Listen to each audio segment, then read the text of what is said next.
রাজধানীর মোহাম্মদপুরে চলছে আওয়ামী লীগের শান্তি ও উন্নয়ন সমাবেশ। সেখানে আছেন আমাদের সহকর্মী আখলাকুস সাফা। আমরা তার কাছে যাচ্ছি সরাসরি। সাফা, সমাবেশে তো বিপুল লোক সমাগম দেখা যাচ্ছে, নেতাকর্মীরা কি বলছেন একটু বিস্তারিত জানতে চাই।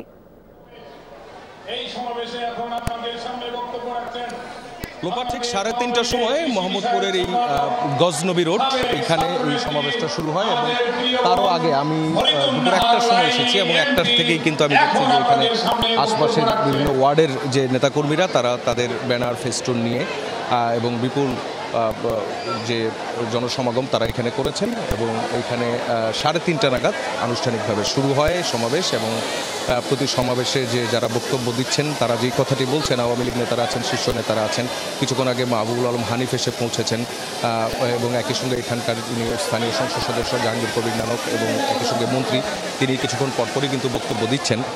বক্তব্যে যে বিষয়গুলো উঠে আসছে সেটি হচ্ছে বিএনপি জামাতের নৈরাজ্য এবং সন্ত্রাস। বিএনপি জামাত কর্মসূচির নামে নতুন করে আবারও সন্ত্রাস তৈরি করতে পারে, সন্ত্রাস কায়েম করতে পারে এমন একটি শঙ্কার কথা বলা হচ্ছে এবং বিএনপির সময়কার বিভিন্ন অপশাসনের বিষয়গুলো তুলে ধরা হচ্ছে বক্তব্যে। এবং আওয়ামী লীগের যে উন্নয়ন হয়েছে বিগত 14 বছরে সেই উন্নয়নের যে কথাগুলো সে কথাগুলো তুলে ধরা হচ্ছে। এখানে যারাই বক্তব্য রাখছেন তারা নিজ নিজ অবস্থান থেকে আওয়ামী লীগের জন্য মাঠে কাজ করে যাওয়ার কথা বলছেন এবং বিএনপি জামাতের যে নৈরাজ্য সেই নৈরাজ্য ঠেকানোর যে প্রতিশ্রুতি সেই প্রতিশ্রুতি দিচ্ছেন।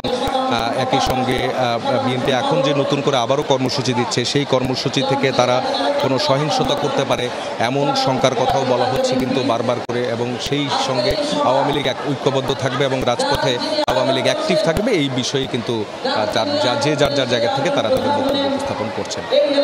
সাফা, আপনাকে ধন্যবাদ আমাদের সাথে যোগ দেওয়ার জন্য।